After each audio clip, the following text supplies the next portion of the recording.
insan PNM di seluruh Indonesia. Hari ini kita akan mulai program podcast pertama PNM. Judulnya adalah Tumpahin, Tumbuh Peduli Menginspirasi. Nah, hari ini kita kedatangan satu tamu spesial, seorang perempuan hebat yang bakal banyak banget ngasih inspirasi buat kita semua. Langsung aja kita sapa, ini dia Mbak Husna. Halo Mbak Husna. Halo Mbak Manda. Apa kabar Mbak? Alhamdulillah sehat. Oke, hari ini kita mau ngobrol banyak tentang apa aja nih perjuangan Mbak Husna. Karena yang saya dengar dulu Mbak Husna ada di cabang, betul, sampai akhirnya sekarang di pusat. Betul Mbak. Bener ya? Kayaknya betul. Banyak banget nih teman-teman di luar sana yang pengen nih, karena kita sering banget dapat DM, mau dong Kak kerja di pusat, enak banget sih Kak kerja di pusat. Pernah nggak sih Mbak Husna dapet itu? Pasti banyak Mbak, banyak.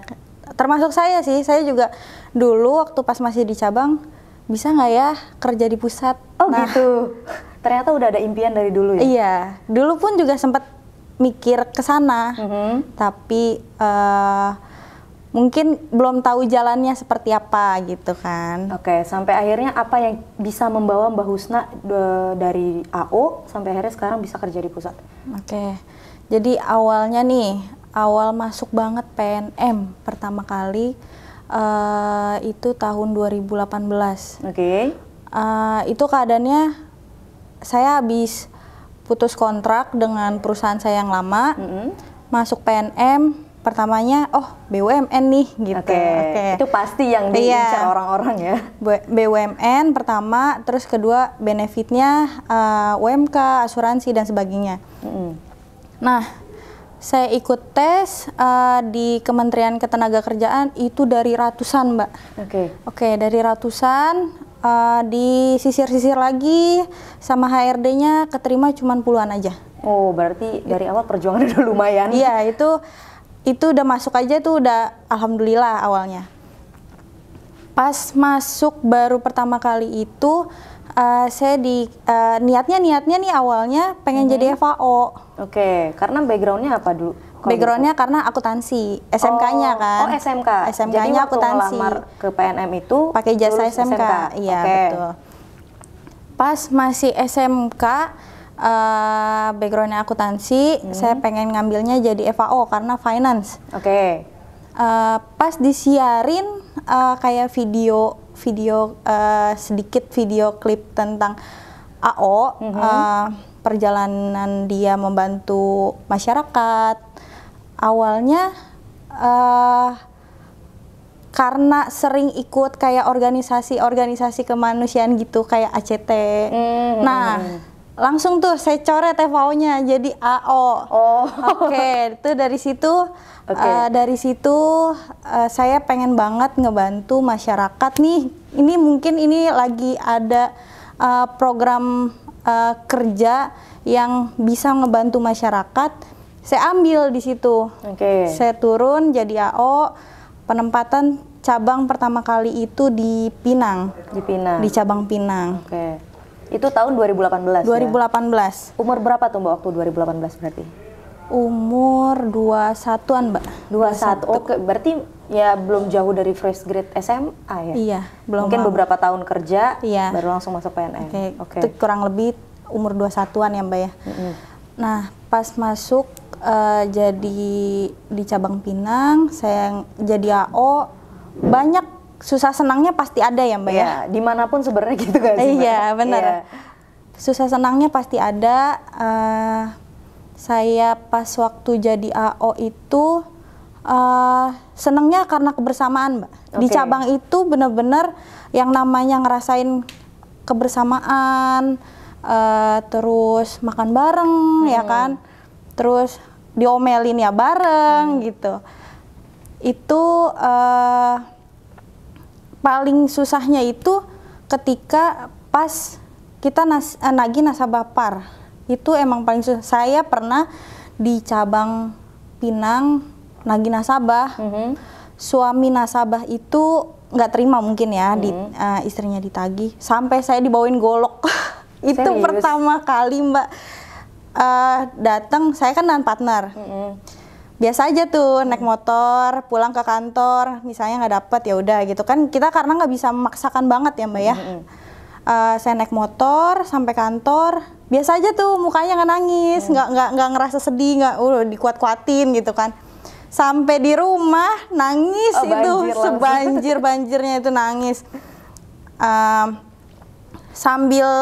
Sambil belajar jadi AO, saya penasaran karena saya itu pengen banget tahu nih, jangan sampai ilmunya saya itu cuma sebatas di lapang. Iya, betul. Nah, saya minta tolong tuh ajarin sama FAO saya dulu.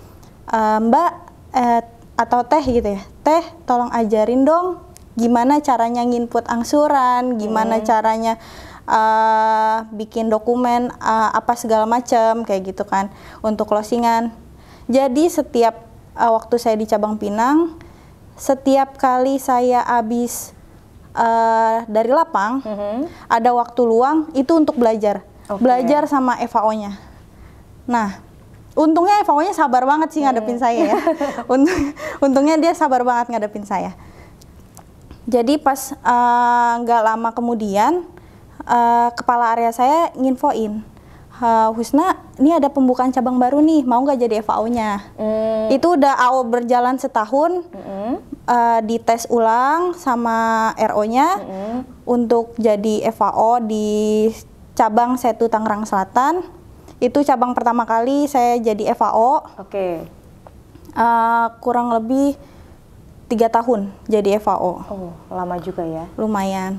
Jadi intinya karena iseng pengen belajar tentang finance ya. Jadi finance beneran. Jadi finance beneran. Kesampean. Oke, jadi pas waktu saya jadi FAO udah belajar. Nah, di situ saya diuji juga tuh. Jadi FAO itu bukan cuma sekedar nginput, terima uang, tapi ada telitinya, ketelitian, kesabaran juga, karena kan ngadepin AO-AO yang pada mau setoran langsung brek gitu, ya kan, semuanya langsung pada mau masuk tuh. Jadi saya tuh ya dari FAO itu saya belajar ketelitian, kesabaran. Saatnya mereka itu lagi udah malam kan, kedebak-debukan mau closingan.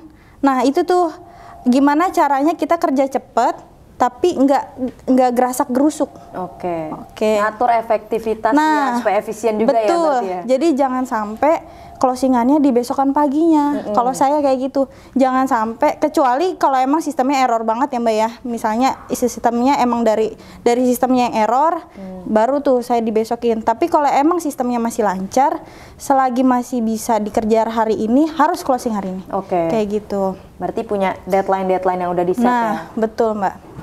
Itu saat saya jadi FAO, saya sambil kuliah. Oh, itu berarti tahun 2019.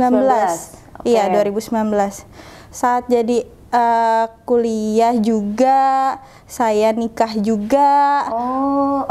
Terus kerja juga. Itu benar-benar buat ngeluangin waktu semaksimal mungkin ya Mbak ya. Itu emang agak sulit sih. Cuman berhasil kok buktinya. Iya. Jadi gini, saya itu pengennya apa yang udah saya mulai harus diselesaikan. Setuju.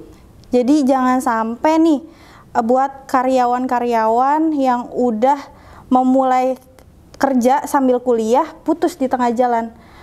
Karena sayang aja, rugi, pertama rugi waktu, rugi uang, pastikan ya Mbak ya. Benar. Kayak gitu. Capek, pasti capek. Apalagi waktu itu saya sambil nyusun skripsi juga. Itu pulang kerja jam 10, nyusun skripsi sampai jam 2, belum anak nangis. Wah, itu luar biasa banget pas lagi nyusun skripsi.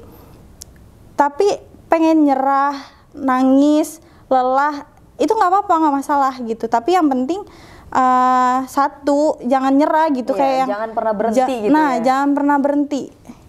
Karena kalau udah berhenti, udah mau jadi apa gitu kan. Mungkin kalau seandainya waktu itu saya berhenti, saya nggak ada di sini sekarang. Setuju. Kayak gitu. Karena waktu saya dipanggil ke pusat itu, saya baru lulus kuliah. Setelah wisuda 2 minggu 3 minggu, saya dipanggil ke sini. Itu ada referensi atau gimana Mbak? Bisa sampai akhirnya ke pusat? Nah, kalau itu saya kurang tahu nih ada referensi atau enggak, karena kan itu dari pusat ya Mbak ya. Jadi tahu-tahu saya diinfoin dari 44 orang seleksi, yang keterima cuma 2 Mbak dari 44 orang itu. Dites interview lagi, dites interview dengan kepala divisi. Awalnya sih jangan terlalu senang dulu deh, takut sakit hati. Oh iya, karena saingannya juga lumayan ya. 44 orang. Yang pertama dicarinya good looking. Aduh, jauh Mbak, maksudnya kayak yang kayak kurang percaya diri nih gitu. Kalau masalah good looking. Tapi relatif sih Mbak good looking tuh. Iya benar. Pas diinfoin Mbak Husna udah keterima ya nanti per tanggal 8 November ke pusat. Wah, seneng banget itu tuh. Kayak yang impiannya kesampaian. Dulu sempat ngomong. Ya itu Mbak. Jadi omongan itu kan doa ya. Benar. Jadi kalau pas kita ngomong yang baik-baik, insya Allah kewujud gitu kan. Selama kitanya juga usaha ya. Nah, betul. Di kantor cabang pun juga jangan cuma sekedar kayak yang gue kerjaannya AO nih, udah ngerjain kerjaan AO aja. Jadi tuh kayak kita ada rasa pengen tahu loh. Jangan sampai nih bukannya yang infoin buat resign atau gimana ya.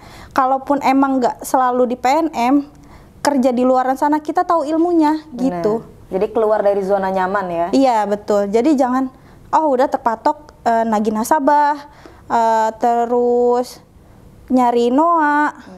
Udah jangan kayak gitu. Kita cari tahu kerjaan FAO itu kayak gimana sih, kerjaan KC itu kayak gimana sih. Karena siapa tahu suatu hari kita ada di posisi itu, benar. Betul Mbak. Nah dari situ kerja sambil kuliah, kerja sambil ngurusin anak, ngebagi waktunya kan luar biasa banget tuh ya Mbak ya. Tapi ya nangis sih, sempet nangis kayak yang aduh capek banget sih, ya Allah capek banget kok gini banget ya gitu. Tapi jangan nyerah, dikit lagi. Karena niat saya tuh pengen ngebantu perekonomian keluarga saya sendiri juga. Pengen orang tua saya itu harus tahu, karena saya mampu nih ngebangun perekonomian keluarga saya lebih baik lagi kayak gitu kan. Tapi jujur aja nih Mbak, saya itu bukan dari keluarga yang mampu. Dulu saya sekolah SMP kelas 2 aja udah kerja sambil kerja. Oh, jadi memang udah biasa. Mentalnya mental ini ya. Betul Mbak. Mental jadi baja. Dari umur kelas 2 SMP saya pernah jadi jagain warung, baby sister, pembantu, itu sambil sekolah Mbak, itu sambil sekolah semuanya. Pembantu, pernah jadi pengamen bareng sama teman-teman saya, iseng kan. Uang itu saya kumpulin buat sekolah. Jadi saya itu ngotot banget sama yang namanya pendidikan. Berarti kembali ke dirinya sendiri. Betul Mbak. Jadi selama kita mau berusaha, selama kita mau mencoba move buat hidup kita sendiri, pasti ada jalan gitu. Dikasih jalan nih sama Allah, tinggal kitanya aja nih. Banyak kan di luaran sana capek kerja resign, capek kuliah berhenti. Ada di luaran sana yang kepengen kita itu pengen dapetin kerja, karena lowongan pekerjaan itu sekarang udah makin sulit kan ya Mbak. Kita pengen kerja, ada juga yang pengen kuliah tapi nggak bisa kuliah. Nah sekarang kita udah dikasih dua-duanya, udah dikasih jalan buat kerja juga sambil kuliah. Tinggal bagaimana nih kita ngejalaninnya. Betul. Nah itu udah dikasih jalan tuh sama Allah. Emang capek, emang rasanya pengen nangis, rasanya amburadul lah. Tapi hasil di ujungnya itu loh Mbak, yang luar biasa pokoknya. Sampai gitu. Akhirnya Mbak Husna ngerasain sendiri gimana perbedaan mungkin dari zaman jadi AO, jadi FAO sampai akhirnya pindah ke pusat gitu ya. Betul. Tapi mungkin menurutku gini, karena Mbak Husna udah ngelaluinnya bener-bener dari nol, dari zaman SMP bahkan ya. Iya, SMP saya udah kerja. Iya. Jadi ketika ada di titik ini tuh rasa syukurnya tuh lebih dari mungkin orang yang udah ada di stage tertentu gitu ya. Iya betul Mbak. Jadi kayak yang kalau orang lain bisa nih misalnya saya ngelihat teman saya ada perasaan iri, pasti ada. Kayak yang mereka sekolah pakai uang mereka sendiri, pakai uang orang tua mereka, tinggal minta. Sedangkan saya harus bekerja keras sampai benar-benar di titik S1, lulus S1 itu udah menurut saya udah kebanggaan ya buat diri saya sendiri, karena itu dari hasil keringat kita sendiri gitu kan, dari kita ngumpulin sedikit demi sedikit. Nah, kalau misalnya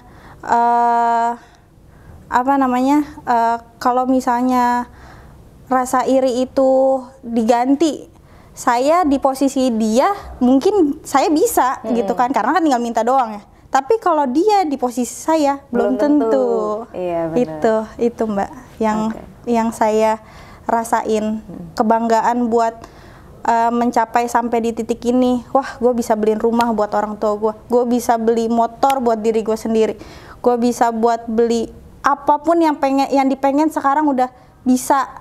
Walaupun dulu tuh lagi susah-susahnya loh, kayak gitu, yang orang lain bilang belum tentu bisa gitu kan, ini bisa gitu. Pembuktian ya dengan omongan-omongan orang. Kadang kan kita suka apalagi mungkin kalau orang lulus SMA kan stereotipnya adalah akan susah cari kerja, benar nggak? Betul, apalagi di zaman corona kayak gini ya Mbak ya. Lowongan pekerjaan juga kurang banyak gitu. Kalaupun ada pekerjaan juga belum tentu sesuai sama yang kita ingin, ya kan? Belum tentu UMR lah atau apa. Nah, sekarang PNM udah ngebuka nih lowongan pekerjaan untuk SMA, terus gajinya juga UMR. Jarang kan ada, maksudnya bukannya jarang sih, mungkin ada di beberapa perusahaan. Cuman zaman pas lagi corona kayak gini udah pasti ada yang dikurangin gajinya karena NBH atau apa tuh ya. Malah pengurangan karyawan. Nah, gitu kan. Betul. Nah, sekarang pas di PNM ngebuka nih buat si AO, FAO yang mau berkarir. Siapa tahu dengan mereka berkarir dari nol bisa loh ke pusat juga gitu. Jadi nggak terpaku sama nanti jadi kerja di PNM udah AO aja, di lapangan aja. Padahal di situ masih ada kesempatan buat masuk ke pusat gitu. Kayak gitu Mbak. Oke, kalau balik lagi kita ngobrolin tadi, sampai akhirnya Mbak memutuskan kuliah sambil kerja. Apa yang nge-trigger akhirnya kayaknya harus kuliah nih? Karena gini, saya sebelum di PNM itu udah kerja juga. Sebelumnya saya juga mikirnya abis lulus sudah kerja aja. Karena biasanya kalau orang udah kerja megang uang itu udah kuliah, udah males sama pendidikan. Jadi gini Mbak, waktu itu saya diinfoin sama SDM perusahaan saya yang lama. Waktu itu saya umur 19 tahun. Pas waktu umur 19 tahun, saya dikasih tahu, nanti kamu di atas umur 25 tahun, ijazah kamu cuman SMA nih. Kamu nyari pekerjaan pasti susah, kata digituin. Saya juga mikir kan jadinya. Oh iya ya, sekarang masih enak nih, masih umur belasan gitu kan, masih umur belasan. Nyari pekerjaan, berhenti di sini langsung dapat lagi, berhenti dapat lagi gitu kan. Tapi ketika nanti umur 25 ke atas, itu pekerjaan pasti ngelihat lulusannya apa, skill pendidikan. Nah, betul. Skill kamu apa sih gitu. Jadi umur 25 tapi nggak punya pegangan, pasti susah Mbak nyari kerja kayak gitu. Dan akan stuck di satu titik itu terus aja paling ya. Betul Mbak. Makanya saya itu paling ngotot banget sama pendidikan.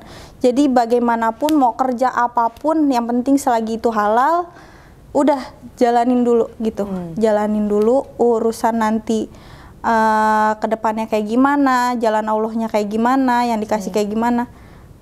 Yang penting kita udah usaha, udah serahin aja gitu. Yang sampai hasilnya udah alhamdulillah gitu kan, sampai sekarang kayak gitu. Oke, sekarang nih kalau kita lihat Mbak Husna perjalanan dari 2018 sampai sekarang 2022 udah di kantor pusat. Apa sih Mbak yang paling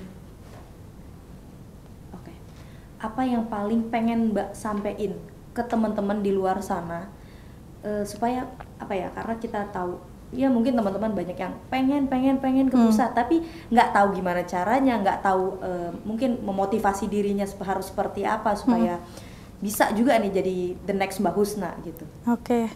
Kalau saya ya, kalian nggak bisa terus stuck di satu posisi, di zona nyaman gitu kan. Kalian tuh harus move, belajar yang lebih maksimal. Mungkin menurut kalian tuh lebih ini udah maksimal gitu kan. Tetapi mungkin menurut orang belum ya. Nah, dari situ tuh potensi-potensi kalian tuh harus dikembangin gitu kan. Harus diperdalam lagi. Jadi jangan cuma stuck di AO atau FAO itu udah nggak mau nih jadi SAO, nggak mau nih jadi KC karena takut tuntutannya lebih banyak. Hidup itu harus terus berkembang, harus terus move.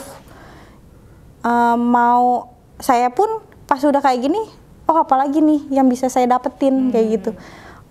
Jadi jangan cuma puas dengan hasil yang seperti ini gitu. Jangan cepet puas dengan hasil yang ya udah, iya. Nanti ya udah stuck aja kita kayak gitu terus.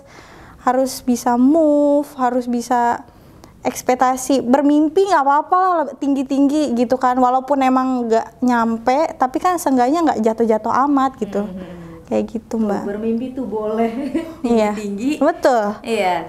Yang penting kita usaha karena siapa tahu jatuhnya tuh nggak jatuh banget gitu. Walaupun pengen beli mobil nih berapa tahun lagi. Mimpi aja dulu. Kan doa ya Mbak ya.